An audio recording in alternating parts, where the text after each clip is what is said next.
저는 복에 겨운 날들을 보내고 있습니다. 특별히 산을 좋아하는 제게 다양한 오름이 있는 이 지역은 참으로 복에 겨운 날들을 보내고 있다라고 말할 수 있겠습니다. 새벽 기도가 끝나고 여러 오름들을 찾아다니고 있는데요. 그 오름들을 오를 때마다 교우분들을 생각하면서 기도도 하고 하나님 앞에 제 자신을 세우기도 하고 있습니다. 그런 복에 겨운 시간을 보내고 있는데 문득 저에게 이렇게 인사하시는 분들이 계세요. 진빈 목사님, 여러분 아쉽게도 저는 진빈 목사가 아닙니다. 저는 배세일 목사입니다.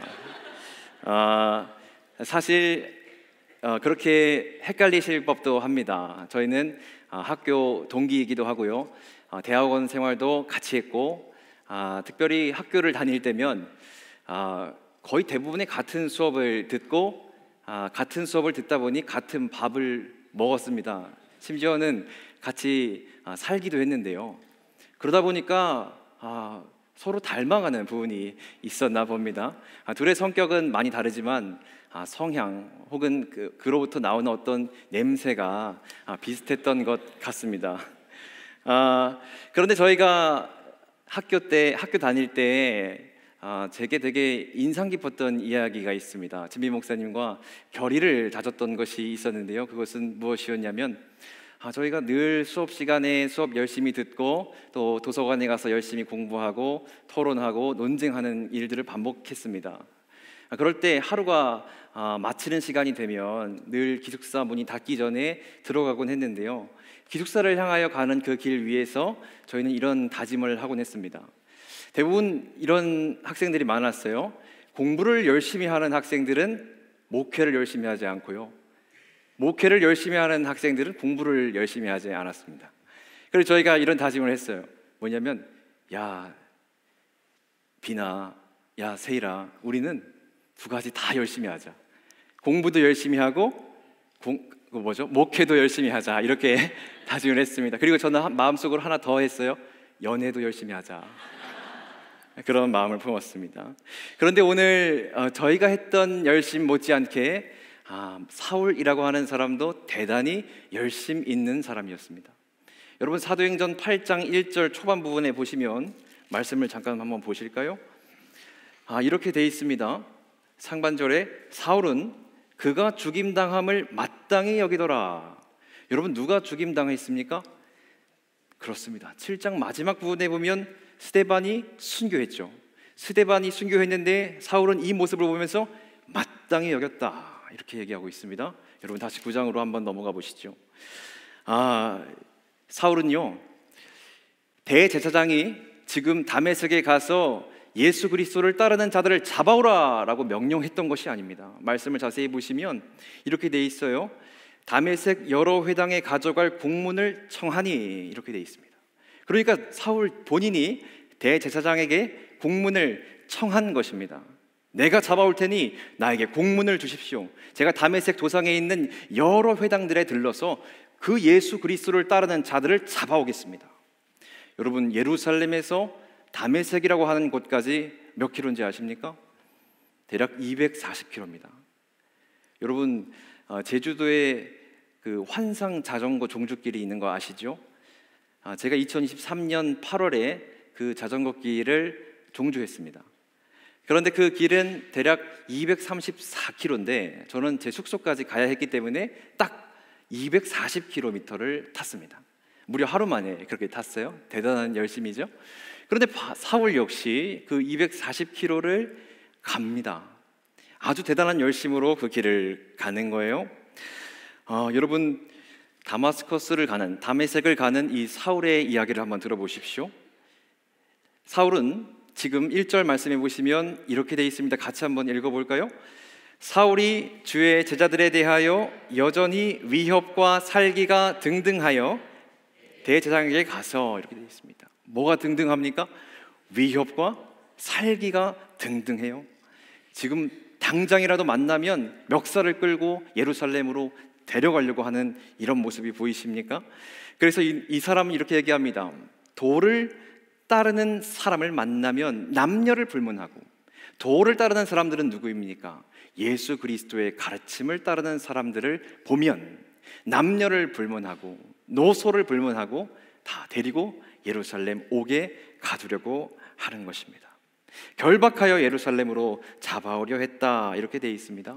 그런데 그가 다메섹에 가는 그 길 무렵에 거의 도착했을 때에, 그때는 사도행전 22장에 보면은 정오다 이렇게 얘기합니다. 그거 얼마나 마음이 다급했으면 해가 그렇게 쨍쨍 비치는 정오에 그 길을 가고 있었을까요? 그런데 그때에 그 정오의 빛보다도 훨씬 더 밝은 빛이 사울을 향해 비추옵니다. 그리고 이렇게 물으시죠. 사울아, 사울아, 내가 어찌하여 나를 박해하느냐? 사울은 그 말씀을 듣고 놀라죠. 주여, 누구시오니까? 이렇게 묻습니다. 그러자 예수께서 또 대답하십니다. 나는 네가 박해하는 예수라. 여러분, 지난 수요일에 저희 진비 목사님이 하셨던 말씀 중에서 그런 신적인 물음에 대한 이야기가 혹시 기억나십니까?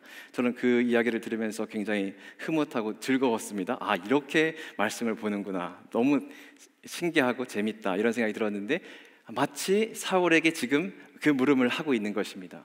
네가 어찌하여 나를 박해하느냐? 예수께서는 사울이 왜 예수를 따르는 자들을 박해하는지 다 알고 계시지만 그에게 묻는 것입니다. 그래서 그가 홀로 생각할 수 있는 시간을 주는 것이죠. 저는 이 말씀을 읽으면서 하나님, 제게 이 말씀을 통해서 어떤 것을 보여주시려고 하십니까? 여러 차례 물었습니다. 말씀을 보다 보니까 저는 한 가지 깨달은 바가 있었어요. 어떤 것이냐면, 이 말씀을 통해 우리는 하늘의 것과 땅의 것을 구분할 수 있고요, 예수 그리스도의 도와 사람의 도를 구분할 수 있게 되었습니다. 그게 무슨 말이냐면, 여러분 2절 말씀을 한번 보시죠. 2절 말씀 중에 이런 말씀이 있습니다. 그 도를 따르는 사람. 그러니까 그 도를 따르는 사람이라고 하는 것은 예수의 길을 걷는 사람인 것입니다. 이 사람은 예수의 길을 걷는 자, 예수의 도를 따르는 자입니다. 그의 반면에 3절 말씀에 보시면 이런 것이 있죠. 사울이 길을 가다가, 사울은 어떤 길을 갑니까?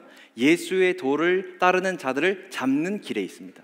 이 도는 사람의 도입니다. 두 번째는 어떤 것입니까? 3절 후반부에 있는 예수 그리스도의 빛입니다. 아까 제가 이와 반대로 뭐가 있다 했죠? 정오의 빛이 있다고 했습니다. 이것은 땅의 빛인 것이죠.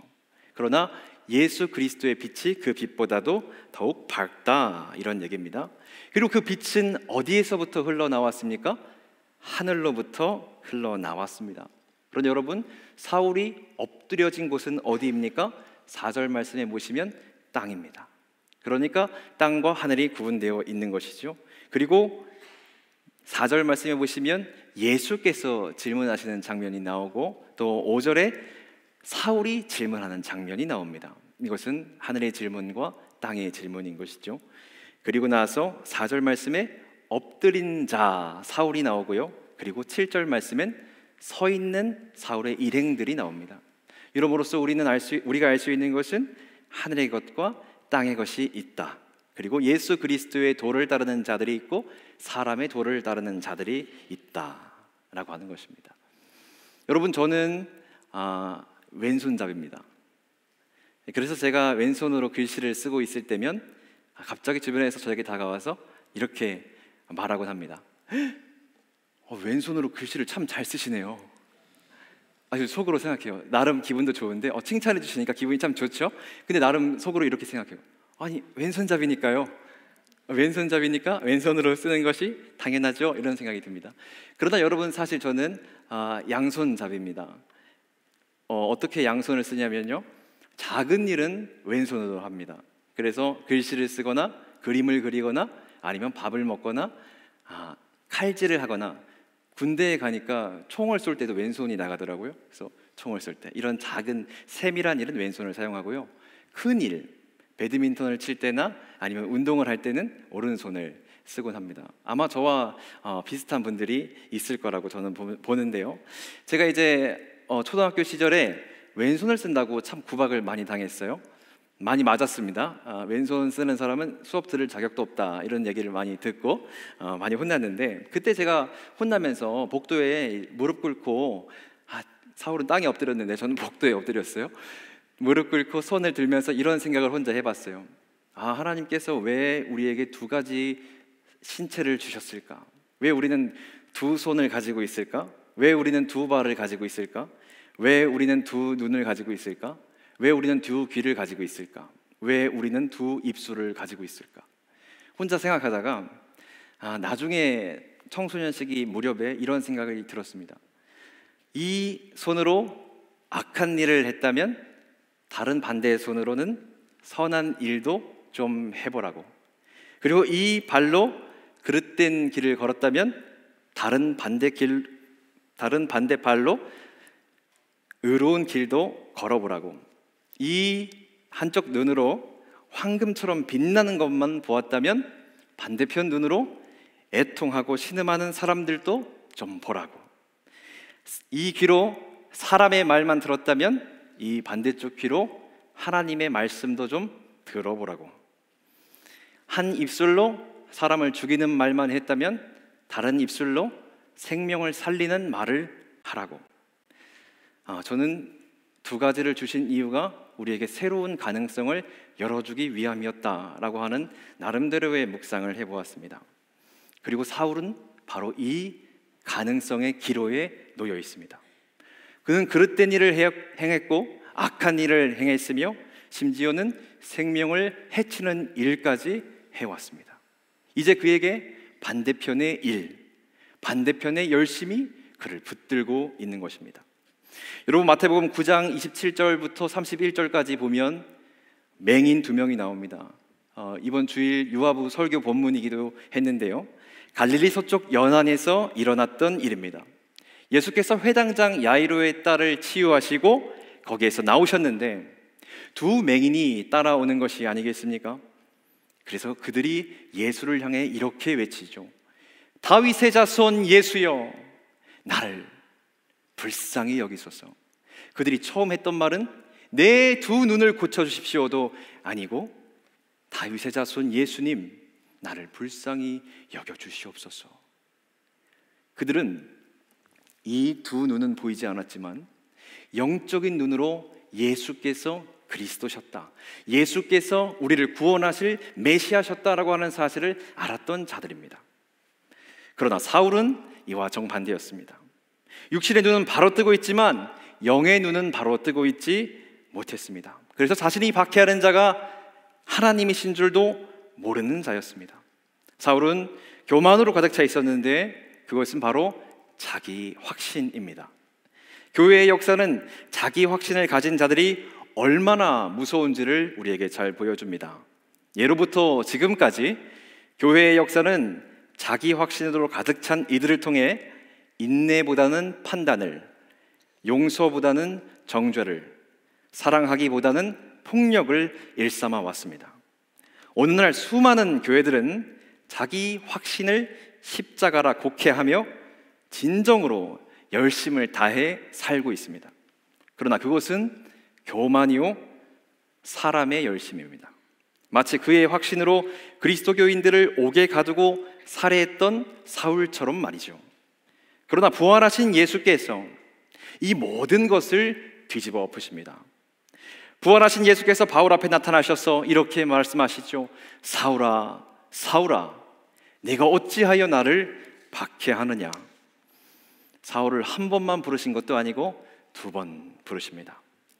성서에서 두 번 부르는 것은 강조를 뜻하지만 저는 가능성으로 읽게 되었습니다. 첫 번째 사울은 사람의 길을 걸었던 사울이고, 두 번째 사울은 회심하고 주님의 길을 걷게 될 사울이었습니다. 주님께서는 사울에게 나타나셔서 가능성을 보여주신 것입니다.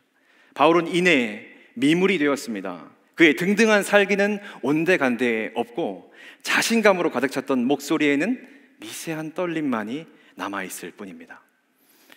신을 마주한 인간의 모습이 바로 이런 것입니다. 바닥에 바짝 엎드려 떨리는 목소리로 그는 주님께 묻습니다. 주여, 누구시오니까? 바울의 눈은 멀었습니다. 아무것도 보이지 않고 그의 앞은 캄캄합니다. 그동안 인생을 걸고 열심히 내달려 왔는데 이 모든 일들이 그릇된 일이라고? 이 모든 일들이 헛된 일이라고? 그가 걸어왔던 모든 삶의 토대는 무너지고 어디로 가야 할지 알지도 못합니다. 그는 깊은 절망에 빠져서 아무것도 하지 못합니다. 그는 그가 서 있는 땅에서 신을 벗어야만 하는 상황이 이르렀습니다. 그는 아무 말도 하지 못하고 아무것도 보지 못하며 아무것도 먹지 못하고 있습니다. 여러분 잠시 그림 하나 보실까요? 얼마 전 알게 된 작가의 그림입니다. 스페인의 젊은 작가 기욤 티오라고 하는 작가의 그림인데 아주 심플한 구도의 단순한 색상의 풍경화가 선명하게 와닿습니다. 아주 제가 좋아하는 색이 많아서 즐거운데요. 그런데 그림을 자세히 보다 보면 그 넓은 자연 속에 이렇게 두 사람의 그림이 그려져 있습니다. 원래는 이 사람이 사람 한 명을 그리기도 하고 두 명을 그리기도 하는데 사람 한 명이 그려져 있는 그림을 보면서 저는 그런 생각이 들었어요. 혼자 이 사람은 이 거대한 자연 속에서 무슨 생각을 할까? 마치 제가 저 높은 백록담에 올라가서 혼자 있다 보면 무슨 생각을 할까? 이런 생각이 들기도 했습니다.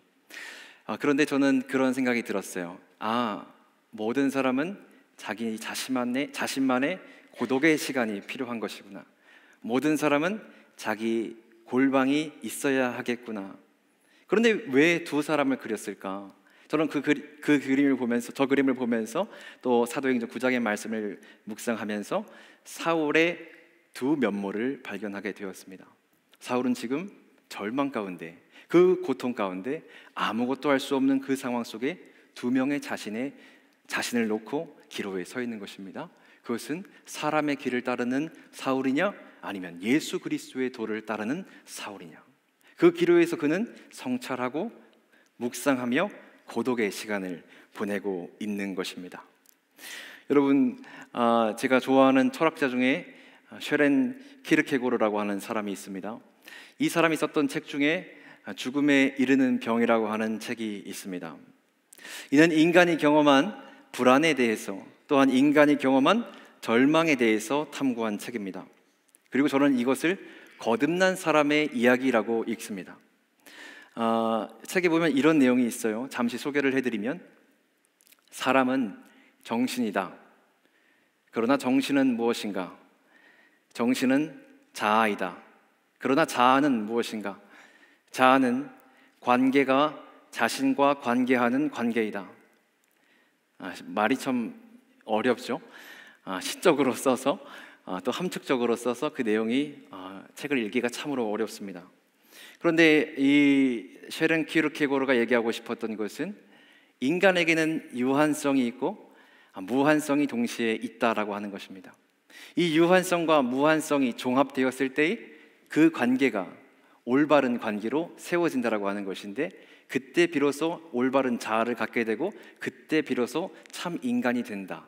그러므로 자아가 관계 맺는 것은 유한성과 무한성, 영원한 것과 유한한 것, 그리고 자유와 필연입니다. 그런데 여러분, 이렇게 말해도 잘 모르시겠죠? 유한한 것이라고 하는 것은 우리에게 놓여진 운명적인 상황들입니다. 예를 들어 저는 저희 부모님 밑에서 태어났습니다. 저는 대한민국 사람으로 태어났습니다. 저는 몇 년 살지 모르지만 언젠가 죽습니다. 이런 것이 바로 유한한 것이고요. 무한한 것은 무엇이냐면 우리가 능동적으로 타개해 나갈 수 있는 가능성에 대한 것입니다. 이 두 가지를 종합해야만 비로소 자신이 누구인지, 그리고 어디서부터 온 자인지를 알 수 있다. 그리고 이 종합이 실패할 때 인간에게 주어지는 것이 있으니 그것은 무엇이냐? 절망이다. 이렇게 얘기합니다. 근데 절망에 세 단계가 있다. 이렇게 얘기해요. 첫 번째 단계는 자신이 절망 중인 줄 모르는 상태입니다. 이 사람은 어떤 상황이냐? 남들이 시키는 대로 사는 것, 삶의 방향이 없는 채 남들이 가는 길을 그대로 따라가는 것, 세간의 평가와 유행에 민감하여 그것을 그대로 행하는 사람. 그런데 이렇게 살다 보니 이 사람에게 주어지는 것이 있습니다. 그것은 바로 공허함. 겉으로는 문제없어 보이지만 속에서 막연한 공허함이 찾아옵니다. 그러나 그 사람은 자신이 절망 중인 상태인 줄도 모르는 사람이죠. 두 번째 단계가 있습니다. 두 번째 단계는 무엇이냐? 자신이 절망 중인 단계를 아는 사람입니다. 내가 이것은 내가 원하는 삶이 아니야. 이것은 내가 꿈꿔왔던 삶이 아니야. 그런데 그것을 어떻게 해결해 나갈지를 모르는 상태. 나는 절망 중이지만 이 해결점을 찾지 못하는 상태가 두 번째 절망의 상태입니다. 그리고 마지막 가장 깊은 절망의 상태를 키르케고르는 이렇게 얘기합니다. 하나님 앞에 서야 한다는 걸 알면서도 하나님 앞에 서는 것을 거부하는 사람. 그것은 내가 가진 것을 내려놓기 싫어서이기도 하고요, 내가 내 힘으로 그냥 버텨보자라고 하는 마음을 품기도 하기 때문입니다. 이것이 바로 인간의 교만이다라고 키르케고르는 얘기하는 것입니다. 여러분, 하나님 앞에 서야 한다는 것을 아는 사람들은 대부분 교회를 다녔던 사람이거나 다니고 있는 사람일 것입니다. 그 사람들이야말로 가장 깊은 고뇌에 찬 사람들, 가장 깊은 절망에 찬 사람들이다, 이렇게 얘기하는 것이죠. 지금 사울 역시 그런 절망 가운데 있습니다. 왜냐하면 그는 누구보다 하나님을 뜨겁게, 누구보다 하나님을 신실하게 믿었던 사람이었기 때문에 자신이 박해했던 자가 하나님이라고 하는 사실을 알아들었을 때에 그의 절망이 얼마나 커다란 것이었겠습니까? 그러나 또한 이렇게 키르케고르는 얘기합니다. 우리가 무엇을 행할 때 그 종합이 이루어지느냐? 하나님께 온전히 귀의할 때, 하나님께 온전히 다가갈 때 우리는 우리의 유한성과 무한성을 종합할 수 있다, 이렇게 얘기합니다. 그렇지 않을 경우 인간은 유한한 것에 불과한 것을 무한한 것이라고 생각하며 살아간다라고 하는 것이죠. 오늘날 많은 어린이와 청소년들이 장래 희망으로 꼽는 것이 이것이라고 합니다. 여러분 많이 들어보셨을 텐데, 건물주. 여러분, 제가 어렸을 때만 하더라도 가장 많이 나오는 것은 1번이 과학자, 2번이 선생님, 3번이 대통령이었습니다. 그런데 요새 1번이 건물주, 2번이 유튜버, 3번이 인플루언서, 뭐 이런 것들입니다. 다 무엇과 연관이 있냐면 다 돈과 연관이 있습니다. 사람들은 돈이 무한한 것이라고 착각하면서 살아가고 있다라고 하는 것입니다. 그러나 그것은 진정 무한한 것이 아니고 유한한 것 중에 유한한 것이다라고 하는 것을 꼬집어 이야기합니다. 그렇다면 진정한 무한한 것은 무엇이냐? 그의 핵심은 바로 여기에 있습니다. 진정한 무한성은 모든 것을 포용하는 사랑이다. 우리 안에 있는 무한성과 유한성을 종합하면 우리에게 주어지는 것이 있으니 그것은 모든 것을 용납하고 모든 것을 받아들이고 모든 것을 품는 사랑입니다. 여러분, 그래서 우리가 주님 앞에 설 수 있는 자격이 주어질 때가 언제냐면 우리에게 사랑이, 포용할 수 있는 사랑이 주어졌을 때, 우리가 그것을 받아들였을 때, 우리가 그래서 주님 앞에 바로 섰을 때 라고 하는 것입니다. 그런데 어떻게 주님 앞에 바로 서냐? 그는 이렇게 얘기합니다. 자신의 죄를 자백하고 용서를 구할 때, 자신의 죄를 자백하고 하나님께 용서를 구할 때 하나님께서 우리에게 무한한 사랑의 가능성을 열어주신다라고 하는 것입니다. 여러분, 지금 앞서 말했듯 사울은 절망을 견디는 시간을 보내고 있습니다. 여러분, 사울이 며칠간 이 절망의 시간을 보냅니까? 말씀을 읽어보니 그 시간을 사흘이다, 이렇게 얘기합니다. 3일이죠. 자신이 귀의해야 하는 대상이 내가 박해했던 예수 그리스도라고, 그는 받아들이기 힘든 절망의 상황에 처해 있습니다. 그는 아무것도 먹지 못하고 마시지도 못하고 그 절망을 견딥니다. 무려 3일 동안 말이죠. 여러분, 성경을 보시면 요셉은 자기 형제들을 3일간 옥에 가둡니다. 그들은 그 속에서 반성과 회개를 경험하죠. 요나는 고래 뱃속에서 하나님께 새롭게 순종하기 위해 3일의 시간을 보냅니다. 에스더는 하나님의 구원을 기다리며 3일간 금식합니다. 그리고 무엇보다 죽음에서 부활로 나아가기 위해 인자는 3일간 땅 속에 있었습니다. 그리고 사울은 이제 예수의 길을 걷기 위해 그 열심을 얻고 새로운 생명으로 거듭나기 위해 3일의 시간을 보내고 있습니다. 여러분, 제가 요새 담임 목사님과 사업장 신방을 다니고 있는데요. 사업장 신방을 다니다 보면 교우분들의 많은 이야기들을 듣게 됩니다. 근데 그 중에서도 제가 들었던 이야기들 중에 마음에 참 와닿았던 말들이 있었습니다. 그것은 무엇이냐면 이런 얘기였습니다. 자신이 하나님의 뜻에 맞게 사는지 잘 모르겠습니다. 이렇게 사는 것이 옳은 길인지 아직 잘 모르겠습니다. 여러분, 저는 그 말을 듣는데 슬프기보다 기뻤습니다. 여러분, 우리는 하나님 앞에 숱하게 절망하며 서야 합니다. 그래서 실패도 해야 하고요, 그 앞에서 눈물도 흘려야 합니다. 그럼에도 불구하고 우리를 받아주시는 하나님께 나아가 그에게 귀의하여 우리의 죄를 자백하고 우리의 연약함을 고백하여 그분께 우리를 내어드려야 합니다. 그렇게 했을 때 하나님의 무한하신 포용의 사랑이 우리에게 주어지는 것입니다. 그러나 숱한 그리스도인들이 이런 과정을 겪지 않고 그저 자신의 욕망만을 죽이면 되는 것이 거듭나는 것인 줄 알고 살아갑니다. 그렇게 산다고 하여 하나님의 사랑을, 십자가의 사랑을 우리가 살아내기란 턱없이 부족한 것입니다. 여러분, 다짐하십시오. 하나님 앞에 여러분의 죄를 자백하고 여러분의 연약함을 고백하며 나아가야 합니다. 그래서 하나님의 무한하신 사랑을 경험하셔야 합니다. 여러분, 단테의 신곡은 이렇게 시작합니다. 우리 인생 여정의 한가운데에서 나는 어두운 숲속에서 헤매고 있는 자신을 발견했다. 그리고 그곳에는 반듯한 길이 있었다. 이 글에서 단테는 대명사 우리와 나를 대비시킵니다. 우리가 이 시를 읽는 독자라면 나라고 하는 존재는 단테 자신입니다. 단테는 자신이 경험한 지옥을 이 책을 읽는 독자들에게 간접적으로 경험하게 합니다. 이 지옥 여행은 우리의 인생 여정을 향한 은유입니다. 자신을 위한 가장 위대하고 유일한 삶은 알려지지 않은 그 길을 찾아 나서는 용기로부터 비롯됩니다. 그리고 바로 사울은 이 새로운 인생 여정 앞에 용기를 지닌 채 서 있습니다. 그는 그가 몸담았던 길이 인간의 길이었다는 사실에 절망하고 자신이 박해했던 이가 참된 주님이라고 하는 사실에 또한 절망합니다. 그러나 부활하신 주님께서 사울의 모든 절망을 끌어내시고 허무와 공허에서 그를 건져내셔서 그를 새롭게 하시려고 하십니다.